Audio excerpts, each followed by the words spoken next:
ቲናና ዳንኤል ያሉበት ሁኔታ በጣም ከባድና አሳዛኝ ሆኗል። ዳንኤል እንግዲህ እንደምታዩት ኤዱ ካሌብን እንጨፍር ብላ ብድግ ባለችበት አጋጣሚ ነበር ይህ ነገር የተፈጠረው። ዳንኤል ሳታስበው ኤዱን ከኋላዋ ሰላም ሰላም፣ ውድና የተከበራችሁ የቻናሌ ቤተሰቦች እንዴት ናችሁልኝ? ሰላም ናችሁ ወይ? ደህና ናችሁ ወይ? እኔ በጣም ሰላም ነኝ አልሐምዱሊላ። እንዴት ተለመደው ወደ ቻናሌ በአዲስ ቪዲዮ ተከስቻለሁ። ቪዲዮ ስትጀምሩ ላይክ አድርጉት፣ ቤተሰብ አይከፈልበትም፣ ቅንነት ለራስ ነው። መምጣታችሁ ካልቀረ ላይክ ብታደርጉኝ ምንም የሚቀንሰው ነገር የለም ከእናንተ ማለት ነው። እንግዲህ የትሁት ድራማ እንደቀጠለ ነው። በዛሬው ዕለት ደግሞ በጣም ደስ የሚል እንዲሁም ደግሞ አሳዛኝ የሆነ ነገር ተፈጥሯል። እስከ ቪዲዮ ፍጻሜ አብራችሁ ከቆያችሁ የምነግራችሁ ይሆናል። ከእናንተ የሚጠበቀው ቪዲዮውን ጨርሳችሁ ማዳመጥ ነው። ዳንኤል እና ቲና እንግዲህ በእንደዚህ በምታዩዋቸው መልኩ ዝብርቅርቅ ያለ ስሜት እየተሰማቸው ይገኛል። ምክንያቱም ካሌብና ኤዱ አንድ ላይ መጨፈራቸው ለነሱ በጣም ግራ የሚያጋባ ሁኔታ ነው የሆነባቸው። ምንም ያልታሰበ ነበር። ተሰብስበው የደስታችንን ቀን ማክበር አለብን ብሎ አባባ ምግብና መጠጥ ከውጭ አዞ ቤት ውስጥ ፏ እያሉ በነበሩበት አጋጣሚ እንግዲህ ኤዱና ካሌብ አንድ ላይ ቁጭ ብለው እየተጨዋወቱ እየሳቁ ነበር። እዚህ ቦታ ላይ ግን ደስ የሚለው ነገር ትሁት ሰክራ ነበር። የኤዱና የካሌብን ሁኔታ ብዙም ቦታ ሰጥታ አልተመለከተችም። አባዬም ትሁትን ጠጭልኝ እያለ ሲጋብዛት እሷም ደግሞ አባዬ እኔ ጠጥቼ አላቅም፣ ግን ጠጭ ጠጭ እያልክ በኋላ ያልሆነ ነገር ብናገርና ብዘበራርቅ እኔ አይመለከተኝም፣ ሰክር ያለሁ እያለች ስትንተባተብም ነበር። በዚሁ አጋጣሚ እንግዲህ ሁሉም ሳቅ በሳቅ እየሆኑ ነበር በትሁት ምክንያቱም ሰክራ አፏ ሲያያዝ እያሳቀቻቸው ነበር። ኤዱ በዚህ መካከል ብድግ ትልና ካሌብን ተነስ እንደንስ ትለዋለች። ካሌብ ግን አይ ኤዱ ይቅርታ እኔ መደነስ አልችልም ብሎ ነበር የመለሰላት። አባባ ካሌብ ተነስ ደንስ እንጂ ዛሬማ የደስታችን ቀን አይደል እንዴ የሚል ንግግር ከአባባ ተሰማ። ይህን ሲሰማ ካሌብ ምንም አማራጭ አልነበረውምና ያው አባቱ አይደል ያዘዘው ብድግ ብሎ ከኤዱ ጋር መደነሱን ይጀምራል። ዳንኤል በዚህ መካከል ብድግ ብሎ ኤዱን ሊያስቀምጣትም የፈለገ ነበር የመሰለኝ። ከኋላዋ ካሁን ይዞ ቁጭ በይ አላት ብዬ እያሰብኩኝ፣ ግን ደግሞ ስለፈራ ይመስለኛል አርፎ ተቀመጠ። ቲናማ አመለካከቷ ልክ አልነበረም። ምክንያቱም ገና ወረቀት አልቀደርንም እኔ እናንተ ባልና ሚስት ነን እያለች ካሌብን በተደጋጋሚ ባሏ እንደሆነ ስትናገርም ነበረ። ይህንን ሴራ የጠነሰሰችው ወይንም እቅዱን ያመጣችው ሀሳቡን ያመጣችው ኤዱ ናት።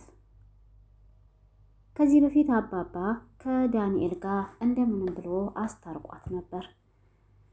እንደማይቀየርና እንደማይለወጥ እያወቀች ግን አባባ ያላትን ነገር እምቢ ላለ ማለት ከዳንኤል ጋር ታረቀኝ። ግን ብትታረቅም ዳንኤል አሁንም ቢሆን ከቲና ጋር ያለውን ቀረቤታ ምንም አልቀነሰም። ልክ እንደዛው እንደ ድሮ ነው። ዳንኤልም ቢሆን አባባን አስታርቀኝ ባክህን፣ እኔ ኤዱን በጣም መወዳት፣ ስለዚህ ከዚህ በኋላ ከእሷ ጋር መኖር ፈልጋለሁ ብሎ አባባን እንግዲህ ቁም ስቅል አሳጥቶ በጣም በልመና አስቸግሮት፣ ያው አባባም እንግዲህ የተዋለለትን ውለታ በማሰብ ከኤዱ ጋር ዳንኤልን አስታርቆት ደስተኛ ሆነው ወደ ቤት ምሳ እስከ መጠራት ደረጃ ደርሰው ነበር። ዛሬ ላይ ደግሞ ቲና እንግዲህ ያው ዳንኤልን አትፋታውም፣ በሄደበት እየተከታተለች ነበረ ማለት ነው። እንግዲህ ብዙ ነገር የምታስቸግረው እና ዳንኤልም ደግሞ ከቲና ጋር አልተለየም። አንድ ላይ መንገድ ላይ ተቃቅፈው ስታያቸው በጣም አዝናለሁ። እናንተ ሁለታችሁም መቼም ቢሆን የማትቀየሩ ሰዎች ናችሁ ብላ ነበር የተናገረችው እና አጋጣሚ ስለደረሰችባቸው ዳንኤል ይህንን ሲያይ በጣም ይደነግጥና ኤደንን ተከትሎ ልክ እንደዚህ እንደ በፊቱ ሊያሳምናት ወይም ሊያስረዳት ቢሞክርም ከዚህ በኋላ ምንም አይነት ነገር መስማት እንደማትፈልግ እንዲሁም እንዳትከተለኝ የሚል ንግግር ተናግራው ጥላው ነበር የሄደችው። ቲናም እንግዲህ ኤዱና ዳንኤል እንደዚህ እየሆኑ ባሉበት ቦታ ላይ እሷ እየሳቀች ነበር። ያው ደስተኛ ስለሚያደርጋት ይመስለኛል ማለት ነው። የዳንኤልና የኤዱ መጣላት ለቲና ደስታ ነው እንጂ ሀዘን አይፈጥርባትም። ምክንያቱም ቲናም ዳንኤልን ስለምትፈልገው ማለት ነው። ካሌብን ለገንዘብ ብላ ብትጠቀውም ግን መኖር የምትፈልገው ከዳንኤል ጋር እንደሆነ ነው በተደጋጋሚ ስትናገርም የነበረው። በዛሬው ዕለት እንግዲህ ያው ዳንኤልና ኤዱ ስለተጣሉ ኤዱም ደግሞ ከካሌብ ጋር ፍቅረኛሞች መስላ መታየትና መበቀል ስለምትፈልግ ካሌብም ደግሞ ሁለቱንም መበቀል ስለሚፈልግ በኤዱ ሀሳብ ተስማምቶ ለዛ ነው እንግዲህ እስከ መጨፈር ደረጃ የተዳረሱት ማለት ነው። ኤዱም እንግዲህ ውጭ ላይ ቆይተው በገቡበት አጋጣሚ ወደ መኝታ ክላስ ውስጥ ይዛው ተገባና የሆነ የሚጨስ ነገር እና የሚሸት ነገር አይሰማህም አይሸትህም እያለችም ስትጠይቀው ካሌብም ግራ እየተጋባ ምንም የሚሸት ነገር የለም፣ ምንድን ነው የሚሸትሽ? የተቃጠለ ነገር አለ ወይ ሲልም ይጠይቃታል። እሷ ደግሞ የጀመረችው አላማዋ ዳንኤልና ቲናን ለማቃጠል ስለነበረ አይ ዳንኤልና ቲና እንደዚህ ሲቃጠሉ በጣም ነው የሚሸተው እያለች ነበረ ማለት ነው። እንግዲህ የንዴት ሽታ ነው እያወራችለት ያለችው።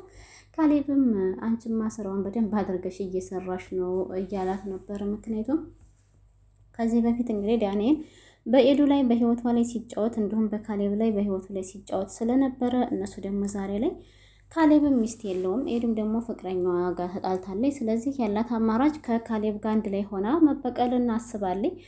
ያው በቀሉን ጀምረውታል ማለት ነው። ቤተሰብ አልተጨረሰም፣ ግን ተጀምሯል። ካሌብም ማን ነው ዳንኤልም እንግዲህ የእነሱን ሁኔታ ሲያይ በጣም ስለተናደደ፣ ቲናም ደግሞ ተበሳጭታ ምን የሚባል ነገር ነው መኝታ ክላስ ውስጥ ይዛው የምትገባው የሚል ንግግርም ስትናገር ዳንኤልም እባክሽን ዝም በይኝ፣ እኔ በዚህ ሰዓት ምንም አይነት ነገር መስማት አልፈልግም ከመናደድ ውጭ እያለ ነበረ ሲናገራት የነበረው። እንግዲህ በዚሁ አጋጣሚ እንግዲህ ቲና ብቻ ሳትሆን የተጎዳችው እንዲሁም ካሌብ ብቻ ሳይሆን የተጎዳው ማን ነው ዳንኤል ብቻ ሳይሆን የተጎዳው ትሁትን በመካከል እየተቃጠለች ትገኛለች። እንግዲህ ኤዱ የሁለት ሰው ብቻ መቃጠል ሳይሆን የሶስት ሰው መቀጣጠል ነው እየሸተታት ያለው ብዬ ነው የማስበው። ትሁት በራሷ እጅ ነው እንግዲህ ያስወሰደች፣ በራሷ ምላስ፣ በራሷ እጅ ሳይሆን በራሷ ምላስ። እኔ ካሌብን አልወደድኩትም፣ የወደድኩት የክፍለ ሀገር ሰው አብሮ አደጌ ሰፈሬ ሰው ነው ብላ ባትናገር ኖሮ ኤዱ ጨክና ካሌብን አትወስድባትም ነበረ። ይኸውላችሁ አንዳንድ ጊዜ ማለት ነው ዝም ስትሉ ትነጠቃላችሁ ቤተሰብ። ስለዚህ ማለት ነው አንድ ሰው ከወደዳችሁ ቶሎ ብላችሁ ተናገሩ፣ ሌላ ሰው ሳይቀማችሁ። በቃ አንዳንድ ጊዜ እኮ ድራማ ቢሆንም እኮ ስንት ነገር አለው እኮ ትምህርት። እዚች ጋር እዚች ፓርት ላይ ሴቶችዬ ጠንቀቅ በሉ። ወንዶችም እንደዛው የምትወዳት ሴት ካለች ሌላ ጓደኛ ከመውሰዱ በፊት እኔ የተሸነፍኩኝ ይመስለኛል ወይም ደግሞ ለእሷ ዝቅ አልልም ብለህ አስበህ አፈቅርሻለሁ እወድሻለሁ ሳትላት አይቀርህ ልክ እንደ ትሁት ነው የምትሆነው። አሁን ትሁት ካሌብን እንዳፈቀረችው ብትናገር ኖሮ ዛሬ ላይ በኤዱ እጅ ባልተወሰደ ነበር። እንደውም ለዛውም በገዛ ጓደኛዋ በምትወዳት በምትቀርባት ጓደኛዋ ባልተወሰደባት ነበርና ከዚህ በፊት እንግዲህ ያው አፍቅር ያለሁኝ ብላ ብቻ አፍቅር ያለሁ በማለት ደግሞ ማን እንዳፈቀረች ግልጽ ሳታረግ ቀረች። ጮልሌ መታ እንግዲህ ኤዱ ላሳረገቻት ማለት ነው ካሌብን። አሁን እንግዲህ እነሱም ያው ተሰባስበው ቁጭ ባሉበት አጋጣሚ ነው የትሁት ደግሞ የተነቃባት። ከጠገባቸው ፈንጠር ብላ በንዴት ስትነሳ ኤዱ ግራ ስለገባት ወይም ስለተጠራጠረች ተከትላት እስከ ኪችን ድረስ በመሄድ እስከዛ ድረስ በመሄድ ይጠይቃትም ነበርና ያው ምንም እንዳልተፈጠረ ነው ያስመሰለችው። ግን ያው አግባብ ነው ወይ ከካሌብ ጋር መቀጠልሽ እንደዚህ መሆንሽ ብላም ስትጠይቃት ኤዱም ደግሞ አግባብ እንደሆነ አስባበትና ቆርጣ ስለተነሳችበት እኔ ከዚህ በፊት አንቺ አፍቅረሽዋል ብዬ ነበረ፣ ግን ደግሞ ስጠብቀውና ስጓጓለት የነበረው ነገር ስላልተሳካ አንቺም ካሌብን ስላላፈቀሹ ሌላ ሰው ከሚወስደው ብዬ ነው ወስጀዋለሁ አለቻት። በቃ አለቀ። እንደዚህ ወሽመጧን ቁርጥ አድርጊውና ገላግሊያት ማለት ነው። ኤዱ ጉር ሰራሻቸው። ስንት ሰው ጉር ሰራሽ? 3 ሰው ማለት ነው። የ3 ሰው ነፍስ አሁን እንደው አንቺ ነፍስሽ ይማራል ኤዱ ግን ለማንኛውም ማለት ነው የዛሬው የዳንኤል ሁኔታ ሊጨፍሩ ስትነሳ ከኋሏ ብድግ ብሎ ቁጭ ያለው ነገር ማለት ነው አስቆኛል እውነት። እናንተ ሳላሰቃችሁም ወይ ሊይዛት መስሎ የነበረ በቃ ይዞ ነው ተቀመጭ ምን አባሽ ሆነሻል ሊላት ነው ብዬ እያየሁት እያለሁኝ መልሶ ቁጭ አላለም። እሷም በቃ አይልች እናቴ ካሌብ ላይ ሄደ አንገቱ ላይ ጥምጥም ብላ እንግዲህ አሸሸ ገዳው እያሉ ነው። ለማንኛውም ቤተሰብ ለዛሬ የነበረን ቪዲዮ እዚህ ድረስ ይበቃናል።